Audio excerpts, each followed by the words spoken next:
chers patriotes, mes chers compatriotes, c'est avec un pincement au cœur que je m'adresse à vous ce soir. En effet, c'est ma dernière, et l'émotion m'envahit.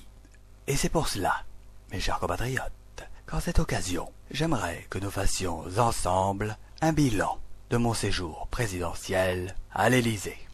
Commençons tout d'abord par ma plus grande fierté, la Coupe du Monde 98, avec la finale France-Brésil, où notre zizou national nous a gratifié de 2 superbes têtes victorieuses.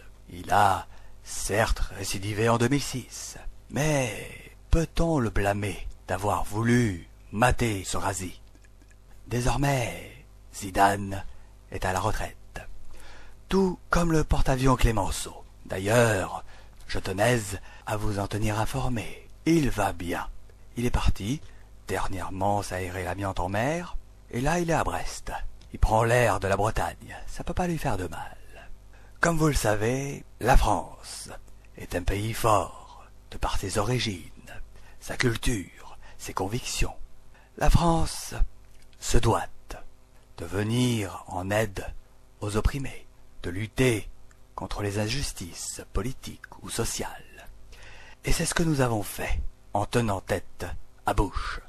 Je tenais également à souligner la fracture entre les jeunes de notre pays et la politique. Souvenez-vous de la tragédie qui frappa Nanterre en 2002.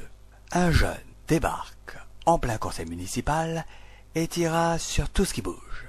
Mais dans quelle époque vit-on? Cependant, malgré ce tableau noir, il y a tout de même un point positif.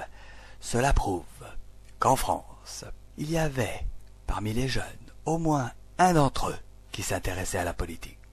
Par ailleurs, la crise du CPE en 2006 a permis aux jeunes de démontrer leur joie et enthousiasme en l'avenir pendant près de 6 semaines. Mes chers compatriotes, cette campagne politique 2007 va bientôt s'achever et je dois vous faire part de toute mon inquiétude. Ils vont chercher des slogans de plus en plus loin, comme « Osez Beauvais ». Pour vous dire, même Christine Bravo aurait pu trouver ce jeu de mots toute seule chez Ruquier. Cependant, mes chers compatriotes, malgré tout ce tapage médiatique, je resterai à jamais gravé dans les livres d'histoire. Mes chers compatriotes, j'ai décidé de dissoudre l'Assemblée.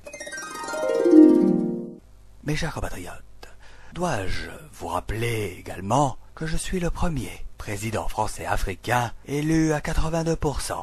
Mes chers compatriotes, dans quelques jours, vous allez devoir prendre une décision. Alors, gardez bien à l'esprit ce proverbe. On sait toujours ce qu'on perd, mais jamais ce qu'on va trouver.